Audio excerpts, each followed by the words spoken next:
Hassan Reddick is holding out with the Jets after the Jets apparently being of the understanding early in the season when they traded a conditional third-round pick for him that he was going to play under the first year of his contract. And that never made sense when I saw that report. A team in the Philadelphia Eagles that has been notoriously well run with a player that is top 5 in sacks over the last 2 seasons. He's not extremely old. He's not 32 or 33. He's still 29. He's still playing at a high level, and they're willing to trade him. They're willing to move off of him. They're not looking to extend him. That screams that he wants to be one of the highest paid edge rushers in the NFL, and you didn't get a deal done with him immediately. So I think the blame for that happening falls on the Jets and not getting that deal done early, and I don't think it bodes well for the rest of their season, because from an owner to general manager to head coach to Aaron Rodgers, the only thing we've ever seen with this team has been dysfunction all over the place. So while they have some highly talented players, especially on the defensive side of the ball, and they have some highly talented veterans on the offensive side of the ball, featuring Breece Hall and Garrett Wilson, I don't think the dysfunction is going to breed a winning culture next year. I think once some small thing goes wrong, it's going to keep piling on top of each other, and the Jets are going to have a disappointing season for what the fan base hopes was going to be a playoff push. Well, they're going to make the playoffs if they can stay healthy. Let's be blunt about this here. Talk about, they're such a dysfunctional team, lack of winning culture. They've still got one of the 5 best defenses in the NFL. Without Hassan Reddick, they're still going to be a great unit, still going to generate pressures, still going to get a ton of interceptions. Admittedly, part of that comes from playing Tua Tagovailoa and Josh Allen twice a year.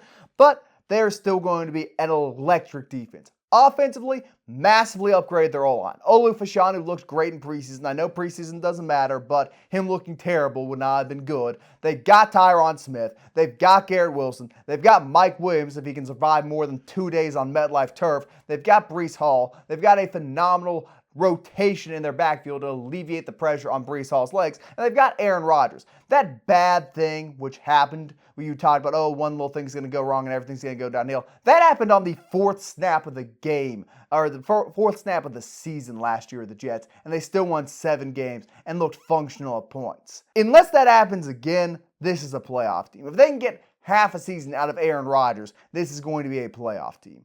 And I think you talking about, it doesn't lead to success, lack of winning culture. There's a little bit of intimidation going on, I think, from you as a Giants fan, watching a team in your building who is going to win twice as many games as the Giants be successful. And I'd be upset about that too. Thankfully, the Jets are winning 18 games. The Giants are winning 5 at best. If I'm being generous, a very optimistic 5 wins.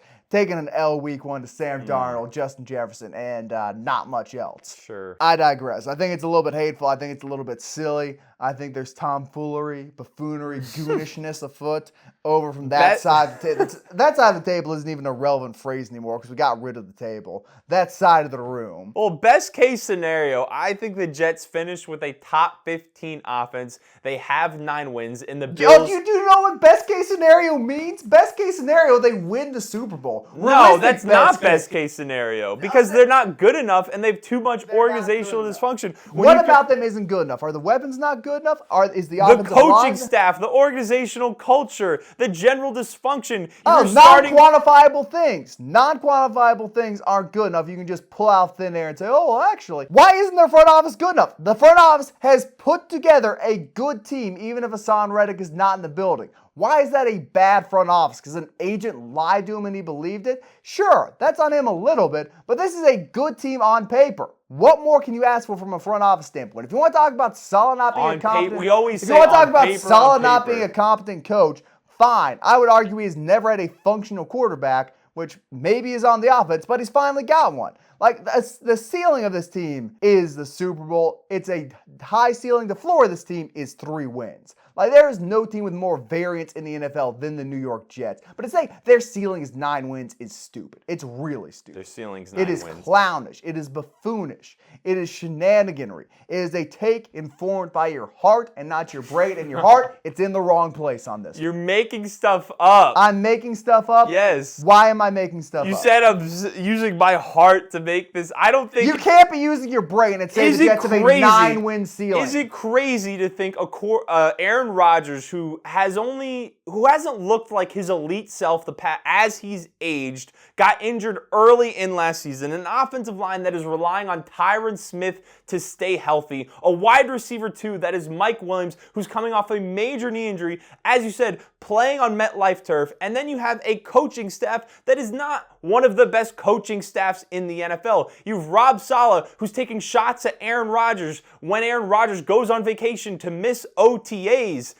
Clearly, they're not exactly on the same page to other quarterback and coaching combinations in the NFL, like a Patrick Mahomes and an Andy Reid. And then to add on top of it, a guy you expect to be a big piece of your defense thought he was going to be entering contract negotiations with your front office, and then the front office says, no, we're not going to pay you. You're going to play out the rest of your contract. So I think that screams dysfunction, and I think that's going to lead to a less than stellar outcome. And I think you still don't know what a ceiling is if you're going to say 9-win ceiling. Like, if you want to say they're going to win 7, 8, 9 games, I'd be perfectly fine with that. I kind of agree with you. I think they're in that 8 to 10 win range.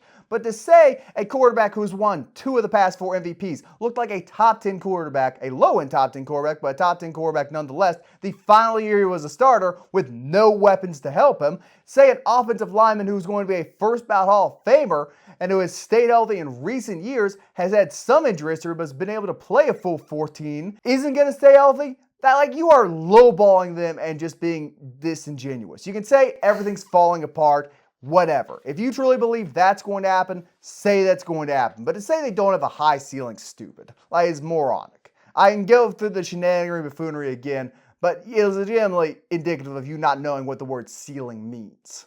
Oh, and there's one right above us. Yeah, then what is the Jets' ceiling? 9 wins. Yeah, okay, that's what I thought. A filthy casual if I've ever seen one. Use code Thicc on Underdog Fantasy if you want to participate in their best ball contests. Get bonus cash up to $500. Like the video, subscribe to the channel, and we will see you in the next one.